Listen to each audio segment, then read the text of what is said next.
Ayan. Hi guys, nandito pala ang kinagigiliwan niyo ulit. At ang kinahumalingan ng kamaraming kababaihan. Si Rico yan, ang inyong idol. Ayan. Pasensya na kung ngayon lang naman ako nagpakita sa inyo. Kasi sobrang busy talaga eh. Tsaka marami talagang ginagawa bilang artista. Siyempre alam mo na, maraming babae yung naghahabol sa kagwapuhan ko.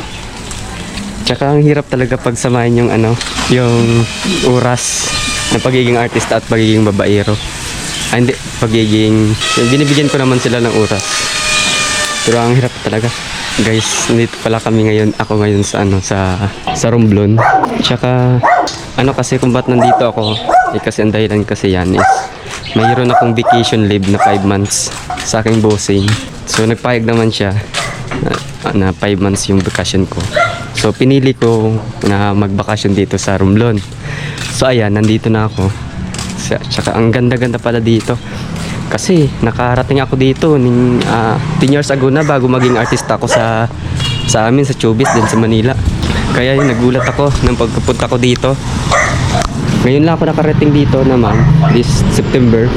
Nagulat ako kasi nag-iba talaga ang Romblon ngayon. Gumanda. Kasama ko lang naman dito ngayon ang aking si Claudine Barreto, ang aking sinisinta. Tsaka nandito siya ngayon kasama ko. Nagwo-walking lang kami kasi masyadong dyan sa amin sa Manila eh. Lang kami palaging nag-helicopter, nagkokotse. Parang sabi ko kay Julia Barreto, kay Claudine Barreto pala, kung pwede is mag-walking lang kami. Diba be? Mag-walking lang kami kasi para ma-experience naman namin yung kakaibang bagay dito sa Romblon. Diba be? Sabi ni Claudine Barreto ay hindi muna siya magpapakita ngayon kasi lagot daw siya sa kanyang boss, so hindi siya nagpaalam. Ako kasi nagpaalam na ako sa boss ko na 5 months vacation dito sa Pilipinas. Tsaka mas pinili kong magbakasyon dito sa Romblon. Kaya so yun guys, madami pa pakiramdam ko ngayon kasi nandito ako sa Romblon, kasama ko pa siya. Oo, kung nakakaalam mo kayo, nandito ako ngayon sa itong tinatawag nilang Chooks to Go. Ayan, nandito ako. Papahinga lang kami dito saglit kasi kanina pa kami nag-walking dito sa buong Romblon. Pasensya na kung di magsasalita muna ngayon si Claudine Barreto kasi nag-iingat lang talaga kami sa kanyang boss, baka mapagalitan siya. Tapos may tipping pa nga siya ngayon eh. Kaso lang muna siya sa kanyang boss nung kunwari siyang na-sickness, kaya medyo malaka yung tao kasi it's Saturday. Saturday diba? Saturday. Kaya malaka yung tao. Iwan ko lang ba't kagwapuhan ko ba naman wala pa nakakilala sa akin ngayon. Parang wala yata kasi kanina pa kami dito walking, ilang babae lang yung lumilingon sa kagwapuhan ko. Diba kami? Ang iba nagsusumigaw. Kilala pa ako ng iba kasi pang sinaunang tao ako pang sinaunang gwapo na artistahin. Yung iba kasing bata ngayon is pinanganak ng 2000, hindi na nila alam si Rico yan. Kasi 1990s lang si Rico yan eh. Nila ako kilala. Di ba me? Kakain sana kami sa Chooks to Go. Diyan Kaso sarado pala. Wala kami dito mapagkakainan. Paano ba to? Wala na naman kami mahinga ng tulong dito kasi parang na-forget na ako ng mga tao lalo ng mga kababaihan. Nalimot na siguro sila ng aking kagapuhan. Ngayon lang kasi ako nakapagpunta rito sa Romblon parang ilan lang yung nakakilala sa akin. Mag-iikot kami ng Romblon wala kayong masakyan ngayon. Experience man lang namin ni Claudine Barreto na makapunta ikot Romblon. Kaso ang problema namin ito sa sasakyan so mahirap yung tricycle lalo na kasi yung pinaka-kotse dito is tricycle, taxi ang sikat dito sa Romblon.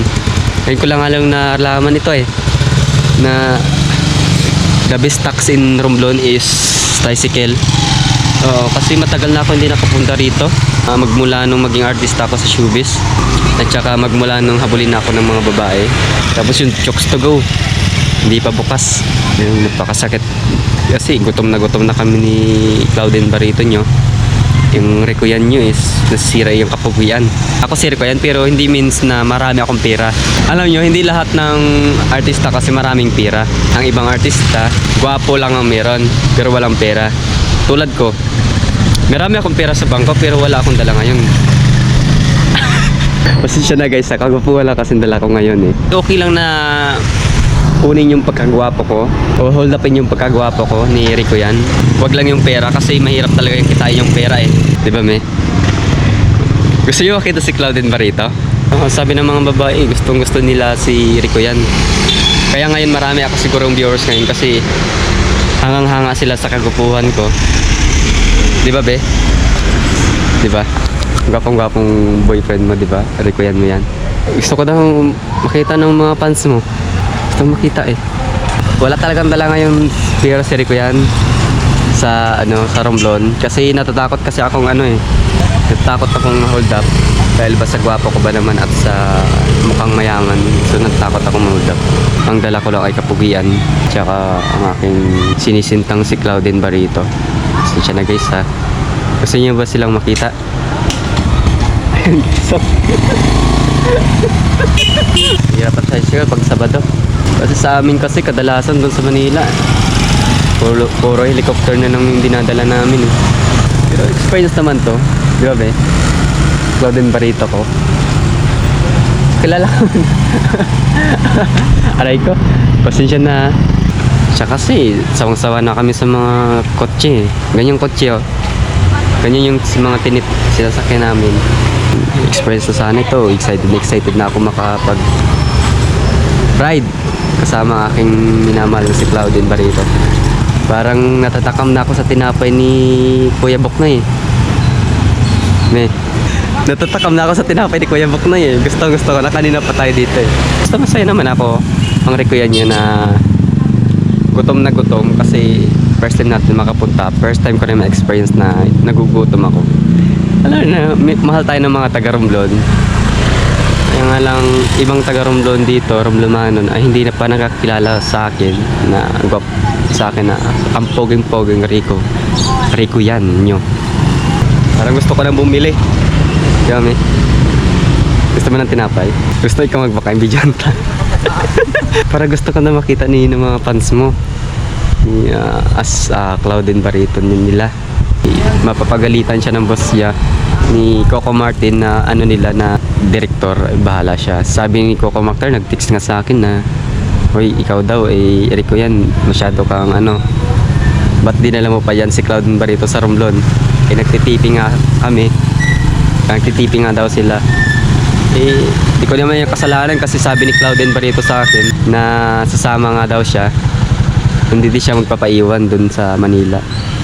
Hindi siya talaga magpapaiwan kasi gusto daw niya ma-experience din yung Romblon. Kasi sabi niya, marami daw po ang naghahabol na babae sa kagwapuhan ko. Kaya ayaw niyang sa kagwapuhan ba naman na Rico yan, ayaw niyang makuha ng ibang babae. Kaya sumama talaga si Claudine Barreto sa akin. Ano talaga ang Claudine Barreto nyo? Kasi kagandahan lang dito guys, kapag tricycle ay fresh air yung malalanghap namin, sabi ni Claudine Barreto. Kasi kinabihan naman sa taxi di aircon. Sabi niya kapag umutot daw langhap lang yung lahat dun sa loob. Mabuti kapag umutot din sa tricycle labas agad yung baho. Hindi na malalanghap ng sa loob. Diba kaganda yun ang kagandahan, sabi ni Claudine Barreto sa akin. Ayun, may kasama na kami dito guys na titiyog ng Romblon. Mabuti na lang at marami na kami, 3 na kami dito. 1, 2, 3. Si Claudine Barreto, Rico yan, tsaka si sino nga yan? Hindi pala artista yan. Wala si Julia Mundos dito, nasa tipping Gantay din ng taxi kasama namin. Mabuti na lang magiging kaibigan namin to. Pogi pa ba ako? Yung mga chicks doon sabi sa akin, hi. Di ba ang gwapo mo daw Tawa lang yung tawa si Claudine Barreto pero nainis na din yan sa kanila. Pero okay lang daw yan kasi parts na yan ng life. Diyan daw kumita si Rico yan sa mga babae. Kasi fans, dahil sa fans, nanonood ng mga vlog niya, video. Yun, kumita siya. Pasalamat, di ba Pasalamat sila. Pasalamat tayo. Dahil sa kanila Ayun, meron na. Ay guys, baka kaalis na kami. Meron na kami tricycle. Ayan. So ayan. Thank you God. Thanks kasi kanina pa kami dito kahintay. Kanina pa din ako katatabel si Rico yan nyo. Kaya parang iwan ko, pangit na siguro ako kakaingay ko dito kanina. Iwan ko, be. Gap ba si Rico yan? Okay pa, okay. Makakagura na tayo. Papuntang Ikot Romblon. At saka meron pa tayong hintayin kasi pupunuin pa tong taxi na to bago tayo gumura. Di ba, be? Di ba sabi mo, pinupuno muna mga kataksi dito bago mo gumura. O kasi kadalasan kasi doon sa amin, kasi nakakotse kami pala doon sa Manila, di ba, be? Tayong dalawa. Ay, kami lang doon sa likod. Tapos yung driver. So, di ba? Tapos nagugura na kami lang dalawa eh. Kasi dito, pinagkaiba dito.